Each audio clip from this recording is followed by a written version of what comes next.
see me rolling, they hating. Okay. The secret is out. You guys have been asking, and it's true. I did win my first supercar on an auction site. Sold for $300 to me.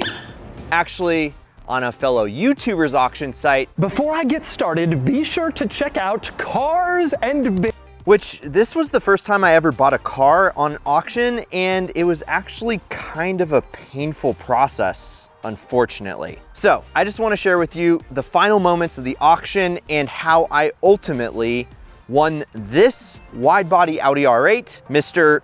Girth Brooks. And then I'm gonna show you how I was able to negotiate over $10,000 off the purchase price using the Ideal Car strategies. Now, before we go check out the final minutes of the auction, Doug actually featured this car on his Facebook page. And get out the popcorn, ladies and gentlemen, because this car got roasted. But here are some of the best. By the way, if you're not following us on Facebook, check us out at Ideal Cars. But here is Mr. Girth Brooks. It's a crazy modified 09 Audi R8 built for SEMA 2020, which didn't happen. It's gated 6-speed manual and very head-turning build. So here's a couple of the photos and 133 comments.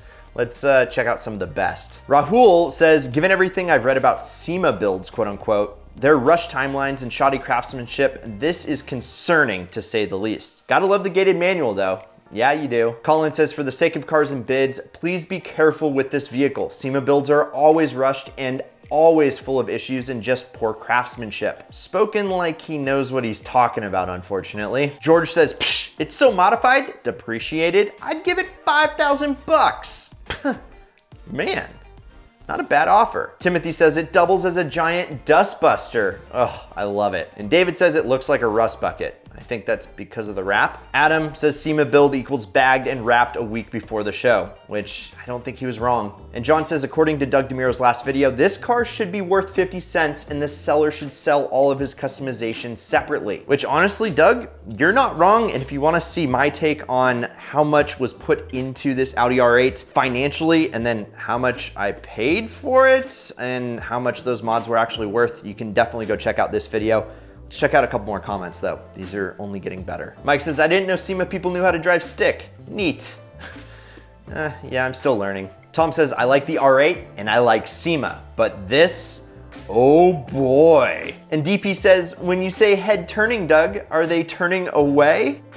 And Ashley said, thought this was a car in GTA 5 at first, but no, this is real ugly. Evan, just a picture of yikes, hard pass.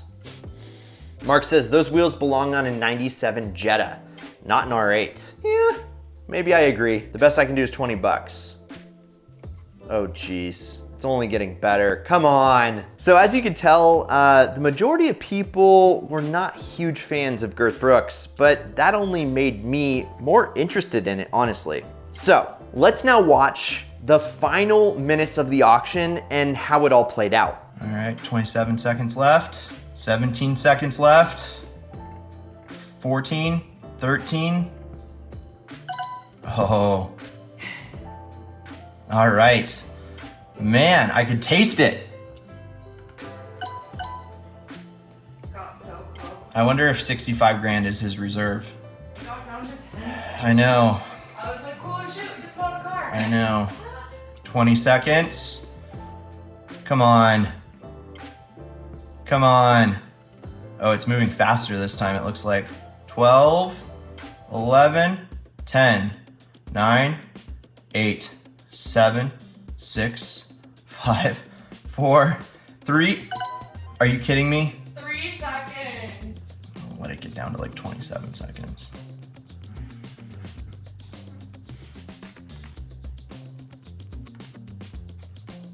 All right. This has been a roller coaster. The other guy said, still debating to bid higher, laughing my ass off. Is this Ideal Car? Oh. All right. 20-ish seconds left. 65.5. Come on, you guys. Come on. We've already done this dance once. Okay. 7, 6. I'm not even gonna count this time. 2, 1, 0. Checking. Checking. It went to 0. What does checking mean? I don't know. Reserve not met. Oh. Well, that's anticlimactic. Okay. Sad trombone. Okay, so this comment just came up and it says, we couldn't quite close the gap here today, but we'll work directly with the seller and the highest bidder, which is us, to see if there's a deal to be made. Thanks as always for participating. And Imad, the seller, just said you guys were really close too. Okay, Man, it went down to 0. I thought we had it. Yeah, I bet the reserve 70. That's what I'm thinking too. Yeah. I should have put on deodorant this morning. That was a sweaty mess. I'm sorry that you're standing so close. That was awesome. I thought you had it. I know, me too. So, as you can see, the vehicle, it didn't meet reserve, which is honestly exactly what I was hoping for. And since I was the highest bidder, I got an email from Cars and Bids and it read, "This is the highest bidder email when you didn't meet reserve." Anyway, it pretty much was just that it shows your buying fee went from 4.5% if it had met reserve to just 2.5%. So you're obviously not paying so much. On these auction sites, the seller doesn't pay anything other than a listing fee. The buyer, depending on how much the car goes for, pays a percentage of that. And so you have to remember that whenever you buy a car on an auction site, there is a percentage fee on top of the final purchase price. So because I got this email, I was able to work out a deal with the seller and we agreed on $72,000 pending a clean pre-purchase inspection. And this is where I do not like auction sites, because if I would have won it, which I was wanting to do on the actual auction site, there was no way I would be able to get a pre-purchase inspection. You kind of get whatever you get, right? And when you're buying such a custom build like this, you want to get eyes from a trained technician on the vehicle before you buy it, because there could be a lot of hidden gremlins, which I took it to a trained technician and guess what?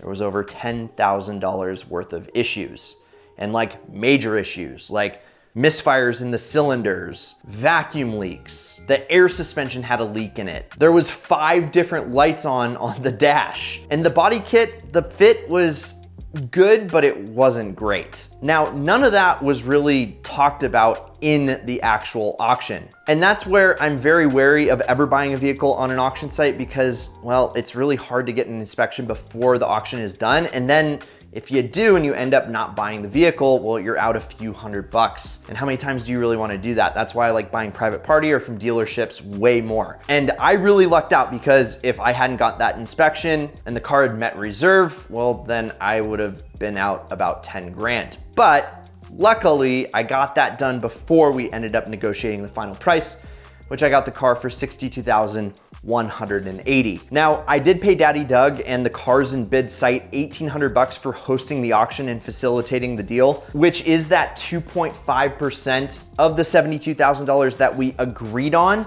But ultimately, I ended up spending less on the car, and that kind of left a little bit of a sour taste in my mouth. Part of it, the issues just weren't disclosed in the auction, and stuff like the intermittent AC that now just doesn't work. I mean, is stuff that I think when you're doing an auction like this, there has to be a little bit more vetting of the car to make sure that both sides understand what they're getting themselves into. But with that said, I know that Cars and Bids is a newer auction site and there's a ton of them popping up all the time. So I can't fault Cars and Bids. I'm just so fortunate that I was able to get an inspection on the car before I actually bought it. So what did we learn through this whole process? Well, number one, bidding on auctions is a ton of fun. Like, that last couple minutes there, I don't know if I've had any more fun spending money. But like with anything, you want to think with this head and not your heart, because your emotions can get the best of you so easily, and all of a sudden you spend more money than you thought you would on a car. So you always want to pick a number, which my number was 75K for this car, and you stick to your guns. You may win some, you may lose some, but guess what? If you just go in it and get trigger happy and just start bidding away,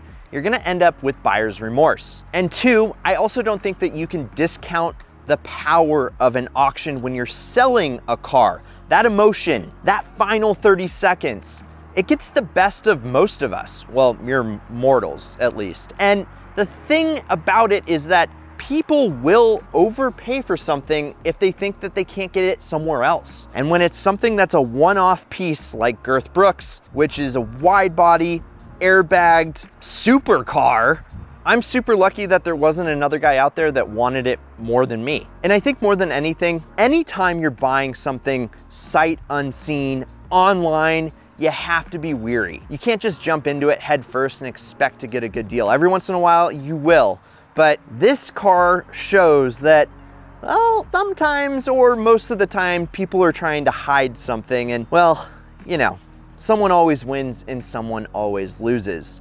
And having this be my first experience on an auction site winning something was really cool. And the fact that we could support a fellow YouTuber, Doug DeMiro, which if you haven't checked out his channel, I'll link to it down in the description. It was pretty awesome all around. I had a great experience because, well, I bought a lot of cars, and so I make sure that I'm crossing my T's and dotting my I's before I pull the trigger. And this thing, after it's gotten a bunch of stuff done to it, has been a ton of fun. So the $62,180 question, would I buy another car on an auction site? Maybe.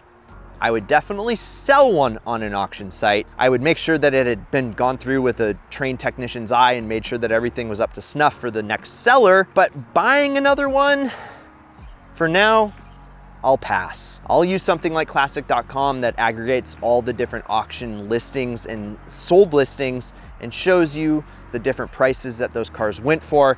And I'll use those with the Ideal Car Strategies, which is where I teach you how to negotiate, how to leverage financing, because if you're buying a car with cash or you bought your last car with cash, you're doing it wrong. And I teach you how to use those listings to understand what you should pay for that certain spec of car that you're looking for as your ideal car. And in fact, I created a 30-minute webinar that's completely free that you can check out down in the description that showcases you exactly the 7 rookie mistakes I see people make all the time when trying to buy an ideal car and especially make money enjoying it. So that is my experience with an auction site. It was fun, but I won't be doing it again for a while. So if you enjoyed this video, hit the like button. Also hit subscribe if you're new here. My name's Brad Danger. This is Girth Brooks, and this channel is Ideal Cars. Please subscribe, turn on that notification bell. Your support means the world to us. And the whole idea of this channel is to teach you how to get into your very own ideal car. So thank you for all the continued support, you guys. I'll be making a ton more videos on Girth, the Peanut, our van, and of course, Tina's inside. But promise me one thing, keep living the ideal lifestyle.